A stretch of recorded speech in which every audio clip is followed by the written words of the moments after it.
Sco! Who let this filthy street rat onto my field? Look at you, dirty shoes, dirty clothes, dirty skin. You smell like the gutter you crawled out of. This is a place for champions, boy, not charity cases from the project. You think because they let you through the gate, you belong here? You never will.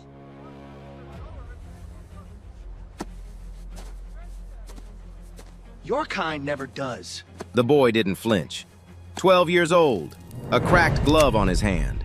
He looked up at the billionaire and said, barely above a whisper, I'll win $100 million in 3 pitches. You won't touch one.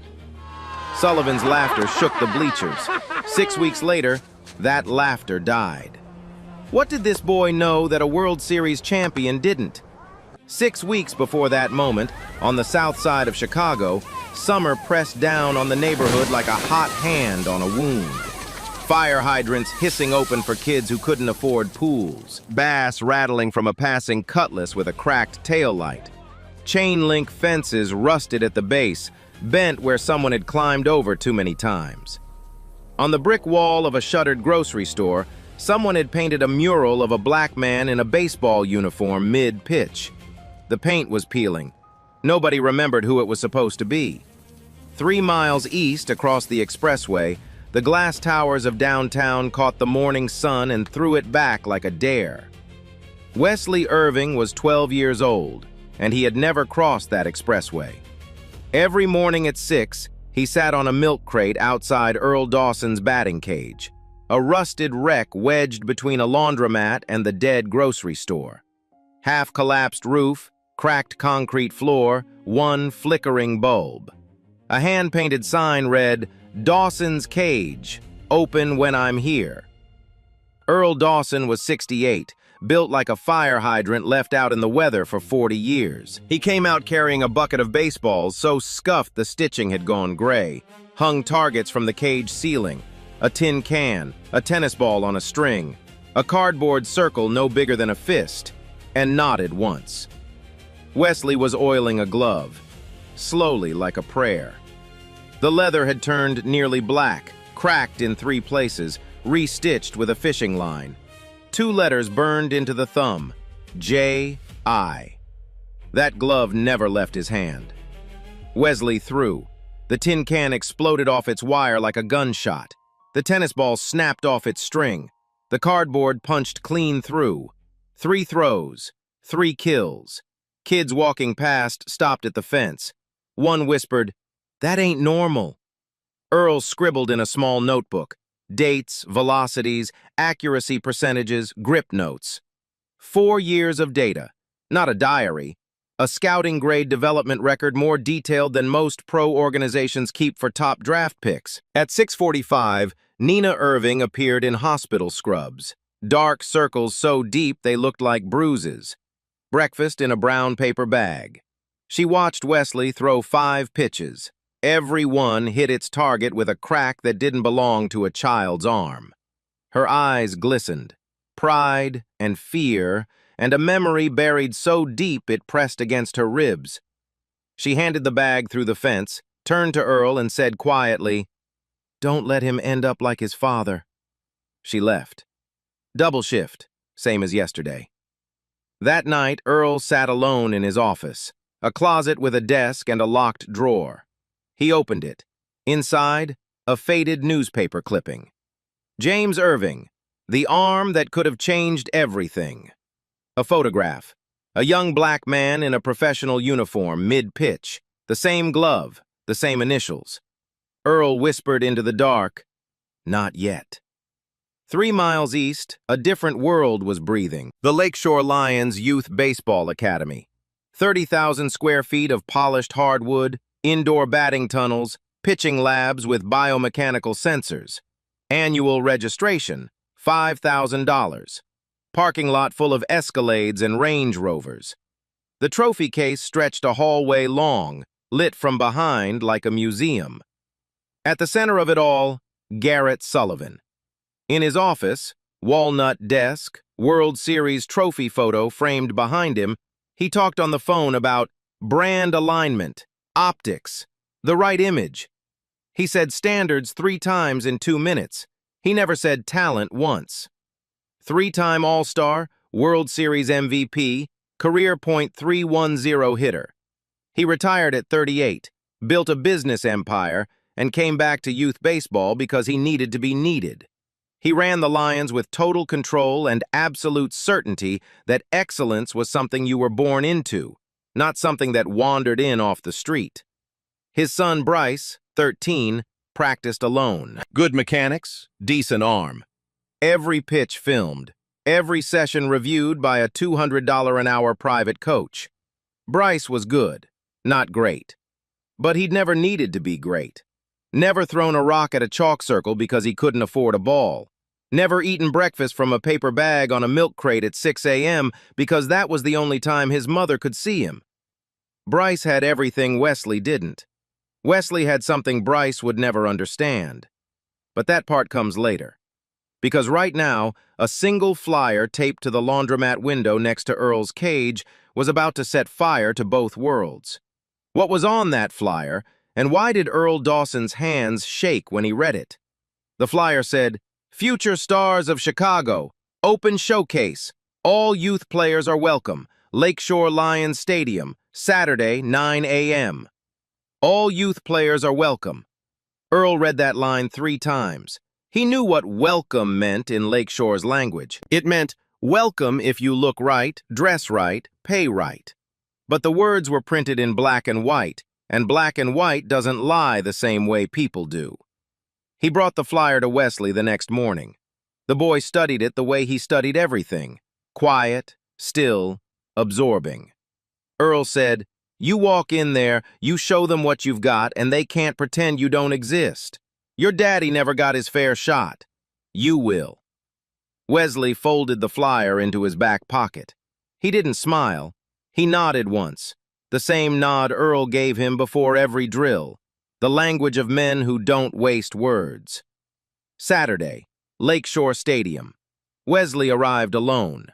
He took the bus, 45 minutes, 2 transfers, the smell of diesel and sweat still hanging in the air when he stepped off. He walked through the parking lot, past rows of black Escalades and white Range Rovers that gleamed like they'd never touched a road with potholes. A woman in a tennis skirt unloaded a gear bag bigger than Wesley's entire closet. Their son walked ahead in a pressed uniform with his name embroidered on the chest. Wesley wore a gray t-shirt, dark jeans, and sneakers with holes at the toes. He carried his father's glove and a backpack with a water bottle and a granola bar. Inside, the air changed. Pristine artificial turf glowing under halogen lights, digital scoreboards cycling sponsor logos, the smell of new leather and fresh laundered uniforms. Boys warmed up in matching gear. Parents filmed with cameras that cost more than Nina's monthly rent. Wesley found the registration table. A woman with a clipboard looked at his address, a South Side zip code, and her expression shifted. Not much, just enough. Registration fee is $200. Wesley didn't know. Earl didn't know. Nobody from their side of the expressway knew. He had $14 in his pocket. He stood frozen while families behind him moved forward with credit cards. A boy in line said to his father loud enough, "Is he lost?" Wesley started to speak. "Just let me throw just 3 pitches," when a voice cut across the field like a blade. "What the hell is this?" Garrett Sullivan walked toward the table. He moved like he owned the ground beneath him, because in this building, he did.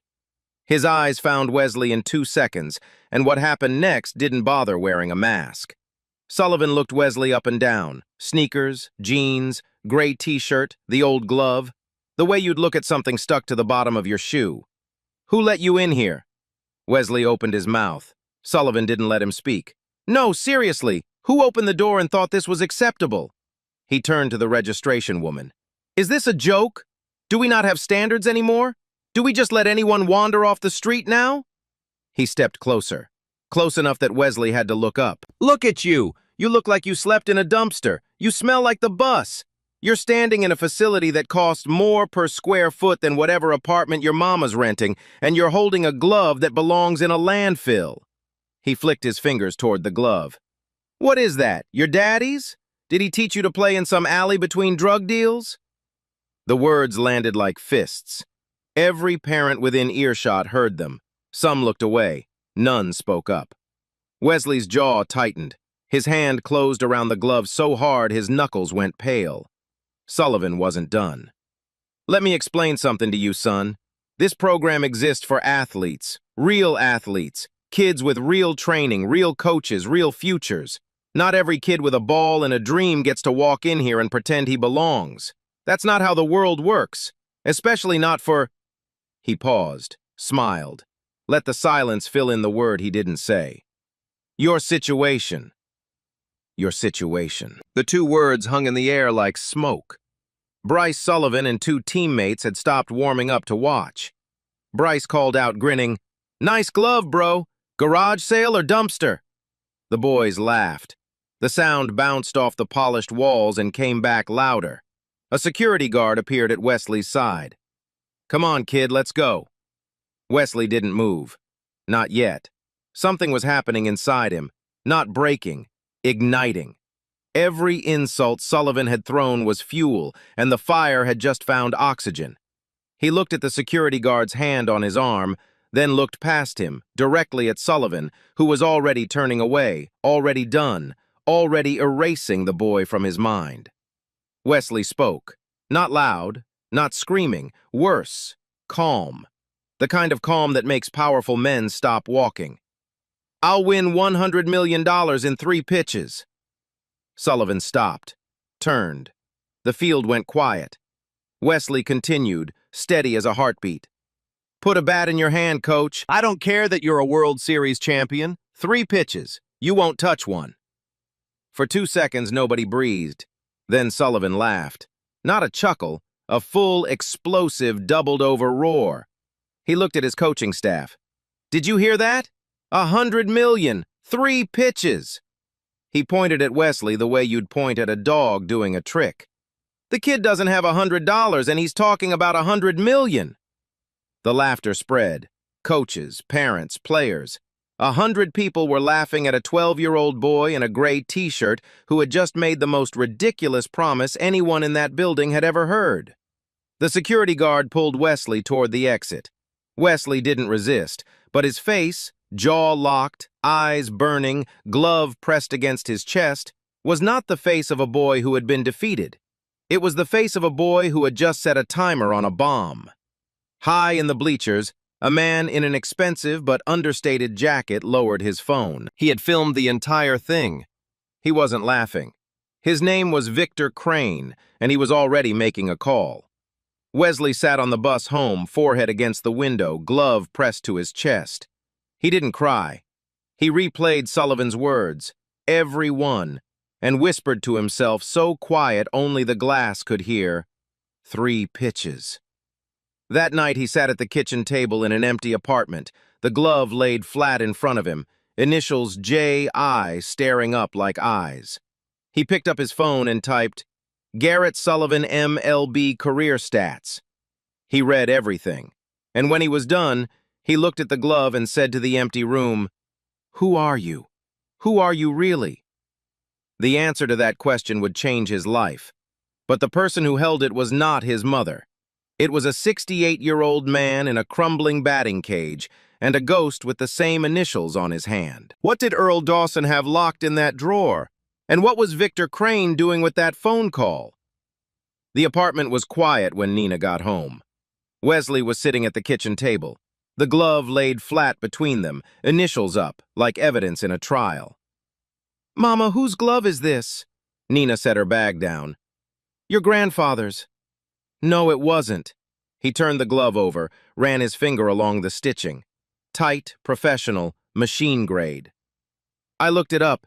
This is custom fitted. These stitches come from a factory that only makes gear for signed players." He looked at her. "Whose glove is this? Really?" Nina sat down. Her hands were shaking. She looked at the initials, J.I., and something behind her eyes collapsed. She told him everything. James Irving, his father, the most dominant left-handed pitcher to come out of Chicago's amateur circuit in a generation, scouted at 19, signed at 20, fastball clocked at 96, the kind of velocity that makes scouts call their bosses from the parking lot. They called him the next great arm. But James was loud. Not arrogant, honest. He saw black players paid less than white players with the same stats. Black coaches passed over from men with half their experience. Scouting reports called white pitchers cerebral and black pitchers athletic. The same code words, generation after generation. James spoke about it publicly, named names, cited numbers, made powerful people uncomfortable in rooms where comfort was the only currency. At 22, his contract was quietly terminated. No other team called. James Irving was blacklisted, not on paper, but in the silence between phone calls that never came. Within 2 years, warehouse nights. Within 5, the warehouse had eaten his shoulders, his knees, and the arm that was supposed to change everything. He died at 29. Heart failure, the certificate said. Nina knew better. The system broke his body. The silence broke the rest. Wesley was 3. He remembers nothing except warmth and the smell of leather. Nina whispered, "Your father didn't lose because he wasn't good enough. He lost because he was too good and too honest for a system that punishes both." Wesley sat with the glove, feeling cracked leather and fishing line stitches. This was not a glove. This was an unfinished sentence. The next morning he went to Earl. Earl didn't look surprised. He looked relieved, like a man finally putting down something he'd carried for 15 years. "I was his catcher. 3 seasons. Best arm I ever stood behind. When they cut him, I wrote letters, made calls. Nobody listened." He paused. "When you were 8, throwing rocks behind the laundromat, hitting the same spot every time, I saw him. I saw James." 4 years. Earl had built Wesley in secret. The notebook wasn't sentiment. It was architecture. Every velocity reading, every accuracy drill, every adjustment tracked with the precision of a man who knew exactly what he was constructing. Proof that could not be denied. Then Earl taught him something that made the room go still. "Your father invented a pitch, a changeup, modified grip, unorthodox release. Comes in looking like a fastball, same speed, same line. Then in the last 10 feet it drops. Not drifts, drops, like someone cut the strings." Earl called it the ghost. "You throw this pitch once, and you throw it last. Nobody sees it before it matters, understand?" Wesley nodded. That same week, a town car parked next to the laundromat. Out stepped Victor Crane, tailored jacket, no tie, the quiet confidence of a man who built a billion-dollar empire from a neighborhood just like this one. "I was at the showcase. I saw what Sullivan did to your boy, and I saw what your boy did back." He looked at Wesley. "You told that man $100 million, 3 pitches. Did you mean it?" "Every word." Crane studied him, not the way Sullivan had, measuring what Wesley lacked, but measuring what he was worth. "Then I'll put up the money. You put up the arm." The alliance was set. The fuse Wesley lit at the showcase now had dynamite attached. Sullivan didn't know that yet.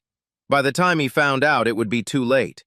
How do you force a billionaire World Series champion to accept a challenge from a 12-year-old boy he's already forgotten?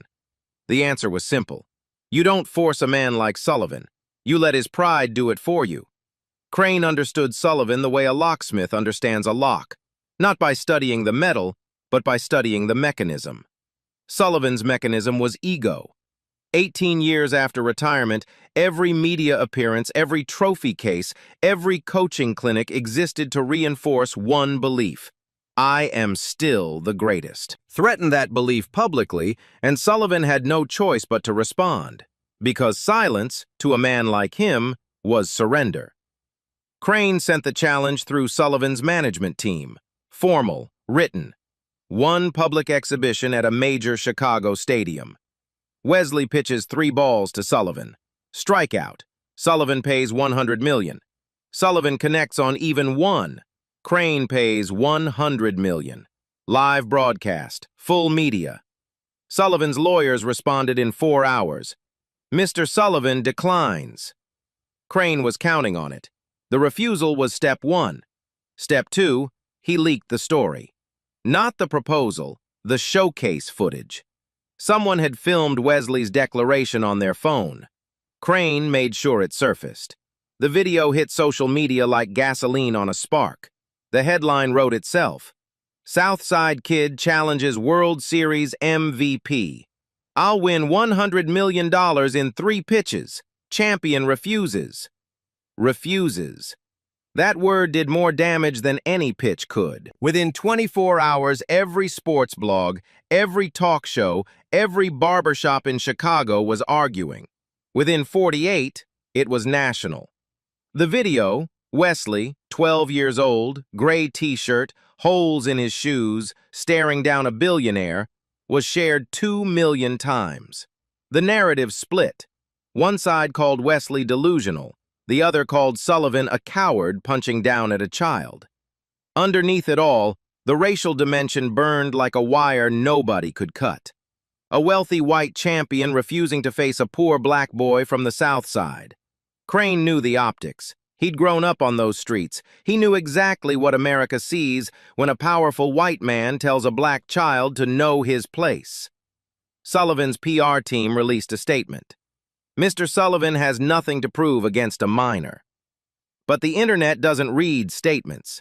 It reads images. And the image, Sullivan laughing, pointing, a child dragged out by security, was worth more than any press release. Someone created hashtag 3pitches. It trended for 3 days. Sullivan's name was no longer World Series champion. It was the man afraid of a 12-year-old. On the 4th day, Sullivan called a press conference.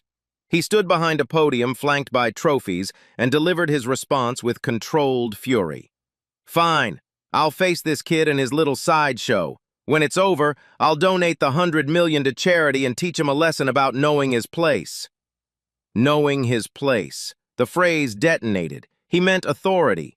The world heard something much older and much uglier. Every retweet, every think piece, every dinner table argument for the next 3 weeks circled back to those 3 words. The event was set. 3 weeks out. Broadcast rights sold. Ticket sales crashed the website in 11 minutes. Back on the South Side, inside the crumbling cage, the real work began. Earl had 3 weeks to prepare Wesley for the most important 45 seconds of his life. He trained the boy with a ferocity that bordered on cruelty. Not because Earl was cruel, but because Sullivan was still Garrett Sullivan. 55 years old, but still training 4 days a week. Still had the hand speed and eye coordination that made him a legend. Underestimating him would be suicide. Earl studied Sullivan obsessively. Old MLB footage, charity game clips, the training videos Sullivan posted to intimidate Wesley. Hundreds of at-bats mapped, swing mechanics cataloged. The data pointed to one critical flaw. Sullivan committed early on off-speed pitches. His career strikeout numbers confirmed it. His hands were fast, but his discipline was emotional. When he decided to swing, he swung with everything. He couldn't hold back. Earl built a 3-pitch sequence like an architect builds a bridge, every piece load-bearing. Pitch 1, fastball. Establish speed in Sullivan's eyes. Force his brain to calibrate. Pitch 2, cutter. Same arm motion, but the ball breaks 3 inches laterally at the last moment. Shift Sullivan's eye level. Plant doubt. Pitch 3, the ghost. Same motion, same release. 9 miles per hour slower, with a vertical drop that defies geometry. By the time Sullivan's brain realizes it's not a fastball, his bat is already committed to empty air. Wesley drilled the sequence until it lived in his muscles. 50 fastballs a day, 30 cutters. And the ghost, never. Not once where a window was open or a phone could record. Earl was absolute. That pitch does not exist until the 3rd strike. It is a ghost. Ghosts only appear when it's time. The cost was brutal. Wesley's fingers split and bled. Nina bandaged them at 11 every night, hands gentle, eyes afraid. Ice bags lived on the kitchen table like furniture. His shoulder ached in ways a 12-year-old's shoulder should never ache. but he never stopped. 3 days before the event, Tom Callahan called Earl. The MLB scout had seen the firestorm. He knew whose son Wesley was. 15 years ago, he'd written generational talent in his notebook and watched the system destroy the man anyway. "The numbers you sent me," Callahan said, "they're real. This kid's velocity at 12 is what his father threw at 20. I'm coming." Earl hung up, sat in the dark, and for the first time in 15 years allowed himself to believe. The night before the event, Wesley sat on his bed, glove on the pillow. Nina in the doorway, still in scrubs. She didn't say when, she said, "Your father never got to throw his last pitch. Tomorrow, you throw it for him." Wesley pressed the glove against his chest. The leather was warm. The initials bit into his skin like a fingerprint from another life. Not grief, a promise. Tomorrow, 15,000 people would learn what those 2 letters meant. And one of them, the one holding the bat, would wish he had never laughed. What did the stadium look like when Wesley stepped onto that mound? And what was playing on the jumbotron that turned Garrett Sullivan's face white? The stadium looked like a cathedral built for war. A single mound and home plate sat center field, spotlit from above like a boxing ring. The rest is dark. 15,000 seats, sold out. Jumbotron screens pulsed with a countdown. 3 pitches! Camera crews from 4 national networks lined the baselines. Sullivan emerged first. Custom uniform, his old number 14 in gold on the back. Polished helmet. A bat engineered for his grip, his swing, his hands. He walked to the plate slow and deliberate, owning every inch of ground. The crowd erupted. He tipped his helmet, waved, and flashed the smile. The legend. The man who could not be beaten by a child. Then Wesley walked out, opposite tunnel, alone. Gray t-shirt, jeans, sneakers, father's glove on his left hand. No entourage. Earl behind the backstop by rule, Crane in his box seat. He walked to the mound quiet, unhurried, like a boy carrying something heavy that nobody else could see. The roar dropped to a murmur. He looked impossibly small, a child in a circle of white light, 60 feet and 6 inches from a man who had spent a lifetime destroying things thrown in his direction. Commentators filled the silence, recapped the story, the odds. Vegas had Sullivan at -850, a retired pitcher on the panel. The kid has heart, but Sullivan hit .310 against Major League pitching. A 12-year-old? I don't see it. Then the jumbotron changed. The countdown disappeared. Black screen. 2 seconds of silence, long enough for 15,000 people to stop breathing. Then a video began. It opened on the south side, cracked sidewalks, chain-link fences, the mural on the brick wall. Earl's cage, rusted roof, flickering bulb, Wesley throwing in the half-dark. Raw, intimate footage. Then the image shifted. A photograph filled the screen, enormous, sharp. A young black man in a professional uniform, mid-pitch, left arm extended. On his hand, a glove. The same glove, the same initials. A headline appeared, "James Irving, the arm that could have changed everything." 90 seconds. Who James Irving was, the scouting reports, the silencing, the blacklisting, the warehouse, death at 29. Then white text on black. His son, Wesley Irving, stands on this mound tonight, wearing his father's glove. The stadium reacted like a body reacts to shock. Silence first. Then a sound that started low and built. Not cheering, not crying, somewhere between. 15,000 people processing the same revelation at once. Cameras found Nina, gripping the seat with both hands, tears streaming, jaw clenched so tight the tendons in her neck stood like cables. Cameras found Callahan in the front row.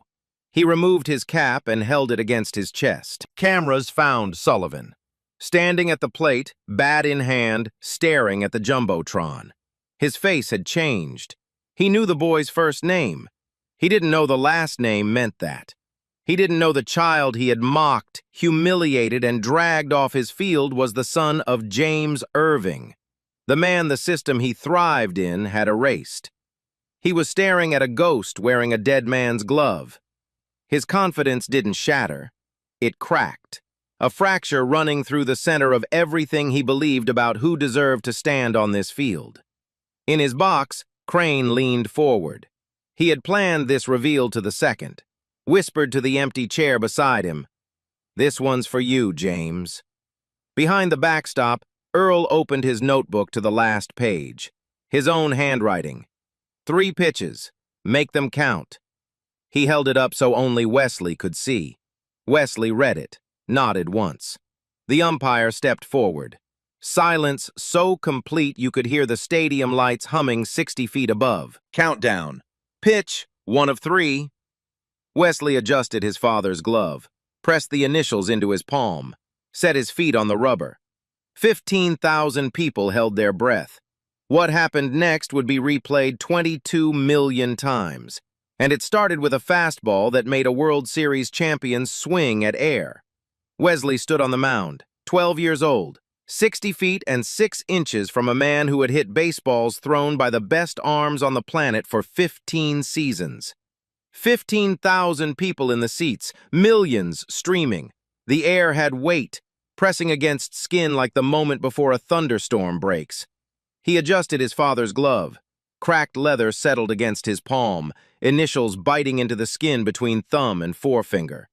Earl stood behind the backstop, arms folded, notebook closed. He gave Wesley a single nod, the nod that meant throw. Sullivan settled into his stance, back foot dug in, bat cocked, hands loose, weight balanced, eyes locked on Wesley's release point. This was muscle memory. 15 years of professional hitting encoded in bone. His body knew how to hit a baseball the way most people know how to breathe. Wesley wound up. The motion was smooth, unnervingly smooth for a child. His arm came through in a single whip crack, and the ball left his hand. 60 feet and 6 inches in the time it takes a heart to beat once.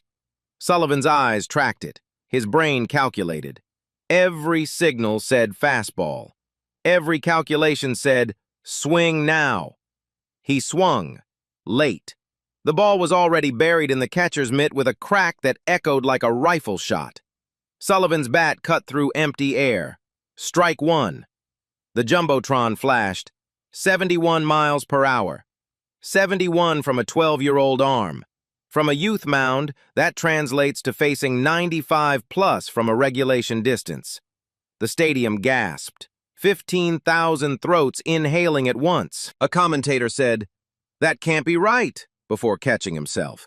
Sullivan stepped out.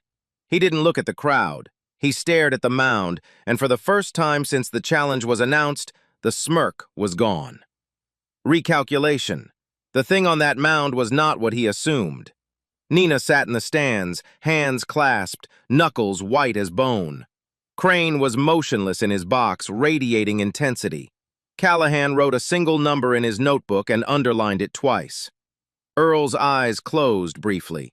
He'd seen that pitch 10,000 times from this boy and once from his father. Sullivan stepped back in, adjusted his helmet, dug deeper. Countdown. Pitch, 2 of 3. Wesley knew what Sullivan would do. A hitter of that caliber doesn't get fooled twice by the same pitch. Sullivan's brain had calibrated to 71. His timing would adjust. Same fastball again, and Sullivan would connect. So Wesley changed. The cutter. Same arm slot, same windup, same release point. Identical in every way a hitter's eyes can detect, until the last 3 inches, when the ball breaks laterally, sliding away from a right-handed bat like a door closing in his face. Wesley wound up. Same motion. Deliberately identical. Because the cutter's power is not in the pitch, it's in the lie it tells. It says, "This is the fastball you just saw. Trust your eyes. Commit." Sullivan trusted. He committed. His swing was violent, full torque, hips rotating, hands driving through the zone with the force that had sent 412 career home runs over outfield walls. The ball was cut, 3 inches outside. 3 inches doesn't sound like much. In baseball, 3 inches is the distance between a home run and humiliation. Sullivan's bat passed through the space where the ball should have been, but wasn't.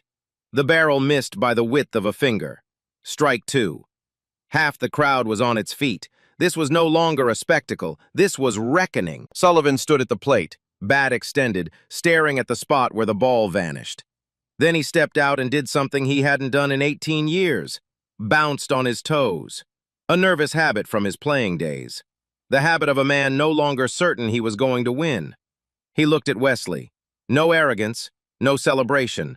Stillness. The boy's expression hadn't changed since pitch 1. Calm, locked, untouchable. The same composure James Irving wore in every photograph. Sullivan was seeing a dead man's face on a living boy's body, and whether he understood it or not, it was dismantling him from the inside. Nina was standing, both hands over her mouth. Earl had tears on his cheeks, but his whisper was steel. "One more, baby. One more." Crane hadn't moved, fist clenched, carved from stone. Callahan had stopped writing. Sullivan stepped back in, dug his back foot deep enough to kick up dirt, choked up a half-inch on the bat. A concession. No longer swinging for power. Swinging for survival. Countdown. Pitch 3 of 3. The noise was deafening. Then it vanished. As Wesley began his wind-up, 15,000 people stopped making sound at exactly the same moment. The silence was sudden, physical, sacred. This was the pitch Wesley had never thrown in public. The pitch his father invented. The pitch no one had thrown since James Irving was erased from the game. The modified changeup with the unorthodox grip that causes the ball to drop.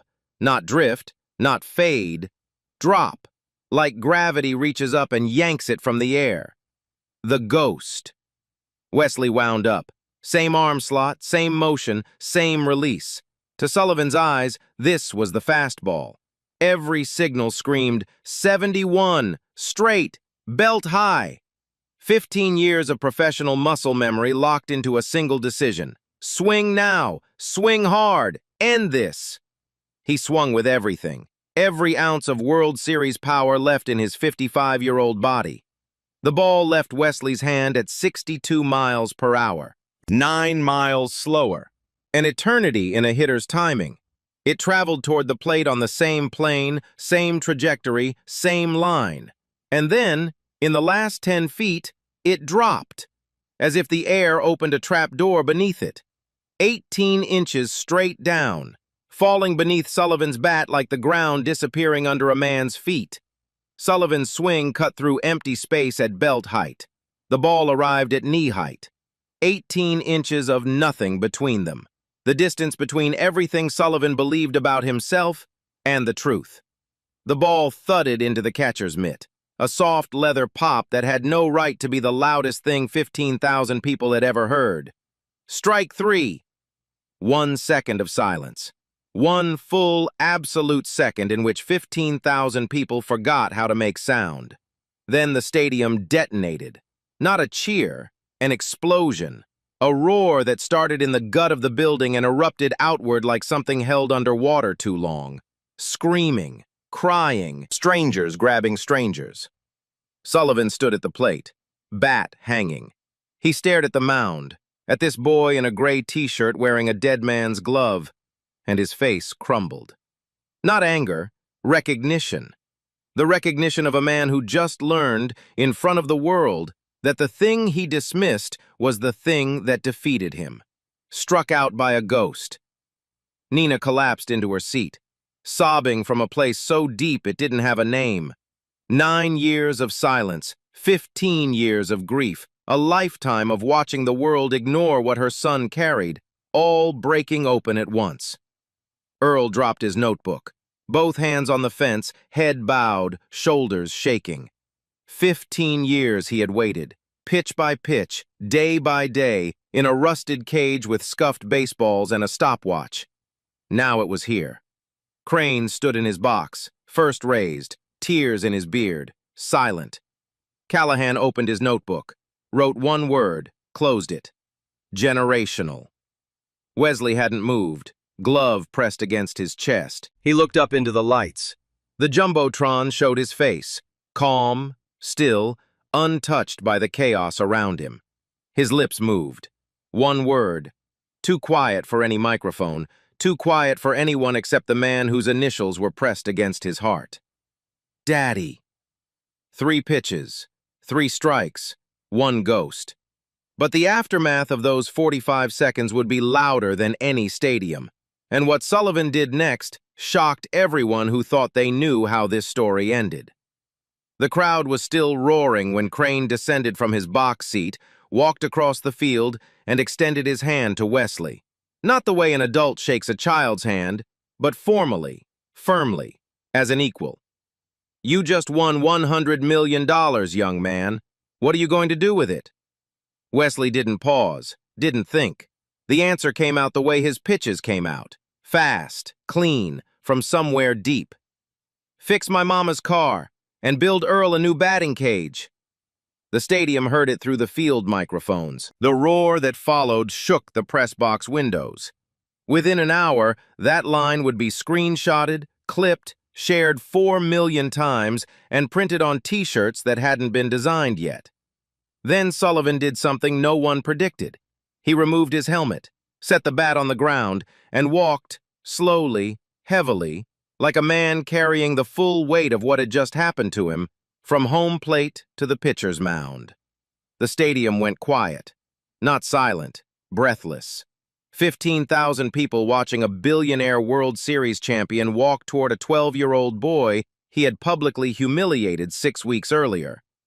Sullivan stopped in front of Wesley, extended his hand. His face was difficult to read, not broken but rearranged. Something behind his eyes had been taken apart and hadn't been put back together yet. He said, "Your father had the best arm I never got to face. Now I have." Not an apology, an admission. And from a man whose entire identity was built on never admitting anything, an admission was harder than any apology could ever be. Wesley shook his hand. He didn't gloat, didn't smile. He looked Sullivan in the eye, the same eye he had looked into 6 weeks ago when the man laughed in his face and said, "You should have let me try out." 9 words. The simplest, most devastating sentence a child had ever spoken to a grown man. Sullivan absorbed them the way a body absorbs a blow it didn't see coming. He nodded once, turned, walked off the field. His son Bryce was waiting in the tunnel, looking at his father with eyes that would never see him the same way again. In the tunnel afterward, Callahan found Wesley, Nina, and Earl. He opened his leather notebook to a page dated 15 years ago. James Irving's scouting report, in Callahan's own handwriting. Generational talent. Below it, tonight's date and a new line. His son, same arm, same heart. The system will not fail this one. Wesley held up the glove. Nina placed her hand on it. Earl placed his hand on it. 3 hands on 1 glove. 3 generations of hope held together by cracked leather and fishing line. But what happened in the days that followed proved that 3 pitches could do more than win a bet. They could tear down a system. 48 hours. That's all it took for 3 pitches to rearrange the world. The video of The Ghost, Pitch 3, hit the internet like a bomb dropped from orbit. 22 million views in 2 days. Every sports network on the planet ran it. The slow-motion replay, the ball traveling straight, then dropping 18 inches like a trapdoor opening under Sullivan's bat, became the most shared sports clip of the year. People who had never watched a baseball game in their life were sharing it with captions like, "This kid," and "I've watched this 40 times and I still don't understand how the ball does that." Memes flooded every platform, remixes set to music, reaction videos from professional players who couldn't stop shaking their heads.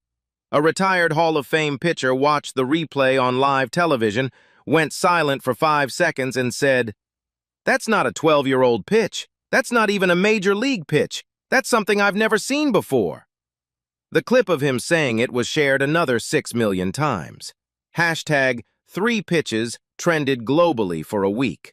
Wesley's face, calm, glove over heart, looking up into the lights, became an icon.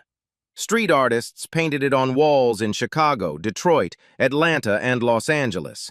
Someone made a mural on the same brick wall next to Earl's batting cage, right beside the peeling painting of the man in the baseball uniform that nobody used to remember.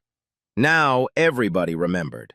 Because the story didn't stop at the stadium. Journalists dug. They found the thread Crane had planted and pulled it until the whole fabric came apart. The James Irving story, buried for 15 years, exploded into national headlines. Former teammates who had stayed silent for a decade and a half suddenly found their voices. Internal memos surfaced from the organization that had released James. Emails discussing managing the optics of a difficult player whose only difficulty was telling the truth about how black athletes were treated. An ex-front office executive gave an anonymous interview confirming what Nina had known all along. James Irving was blacklisted, not for performance, for honesty. The narrative expanded beyond Wesley. This was no longer just a boy striking out a champion. This was a system exposed, a system that had destroyed a black man for speaking truth and then erased him so completely that his own son didn't know who he was until he was 12 years old. And the son answered in the only language that system respects: undeniable, public, inarguable excellence. Under enormous pressure, the MLB franchise issued a formal statement acknowledging James Irving's talent and expressing deep regret for the circumstances that prematurely ended his career. Not a full apology. Institutional language never goes that far. But it was the first time in 15 years that anyone in power had spoken James Irving's name out loud. Nina read the statement at the kitchen table, the glove between her hands. She said, to no one and to everyone, they finally said his name. Sullivan paid the $100 million, publicly as agreed. His reputation was no longer the champion who coaches kids. It was the champion who laughed at a kid and lost. He resigned from the Lakeshore Lions within the week. The $200 registration fee was eliminated the same day. A scholarship fund was established for youth players from underserved communities. The system Sullivan built to exclude was dismantled from inside its own walls. Crane announced the $100 million would be placed in a trust, the James Irving Foundation, dedicated to funding baseball programs in underserved communities across America. Wesley would be the foundation's first ambassador. At the press conference, Crane said one sentence that made every headline. This money was never mine. It was always James Irving's. His son just collected it. Wesley was invited to the National Youth Baseball Elite Development Program, the top feeder system for future MLB talent. He accepted.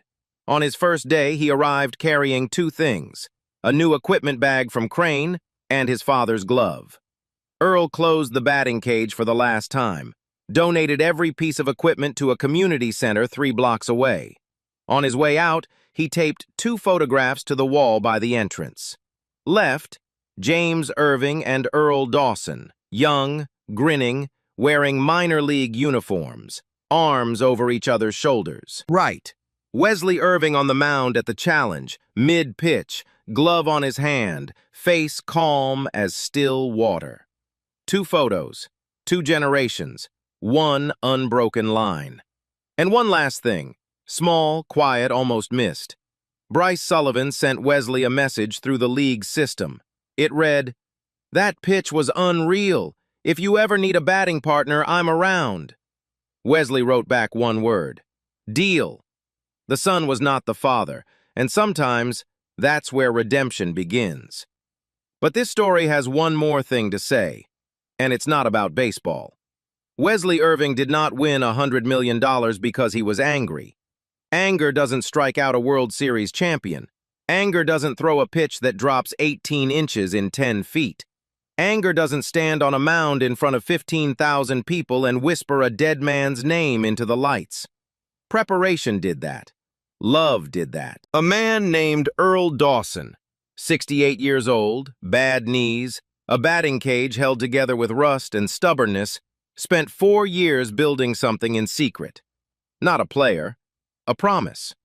Every morning at 6, every scuffed baseball, every number written in that notebook was a brick in a house that the world didn't know was being built.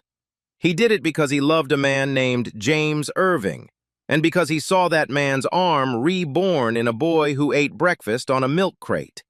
A woman named Nina Irving worked double shifts, nights at Mercy General, days at a clinic on Roosevelt, so her son could have 1 free hour every morning to throw. She never told him to win. She told him to finish what his father started. That is a different kind of love. The kind that doesn't protect you from the fire. The kind that teaches you how to walk through it. A man named Victor Crane heard a 12-year-old make an impossible promise in a room full of laughter, and instead of laughing, he listened. He recognized the one thing money cannot buy and arrogance cannot fake: conviction. He bet $100 million on a boy's word, not because the odds were good, but because some things are worth more than odds. And a glove, cracked, oil-stained, held together with a fishing line, carried the memory of a father who was too good and too honest for a world that wasn't ready for him. James Irving never got his last pitch. His son threw it for him. And somewhere in the impossible drop of a ball called the Ghost, a man who had been silenced for 15 years finally spoke. 3 pitches. That's all it took to break the silence, to say a name the system erased, to prove that excellence doesn't ask permission, not from your zip code, not from your bank account, not from the color of your skin. Wesley Irving stood on a mound in a gray t-shirt and told a World Series champion, "You won't touch one." He was right. If this story moved you, if you felt something when that ball dropped and that stadium went silent, then share it with someone who needs to hear it today. Drop a comment and tell me, what's your 3 pitches? What's the moment you're waiting for? The one where you prove every person who laughed at you wrong. Subscribe to this channel. Hit that notification bell. We tell the stories nobody else will. The next one is already coming, and trust me, you don't want to miss it. One last image. Wesley Irving on a practice field at the National Development Program. Dawn. Mist on the grass. He stands on a mound, alone. He adjusts his father's glove. Cracked leather, faded initials. He winds up. He throws.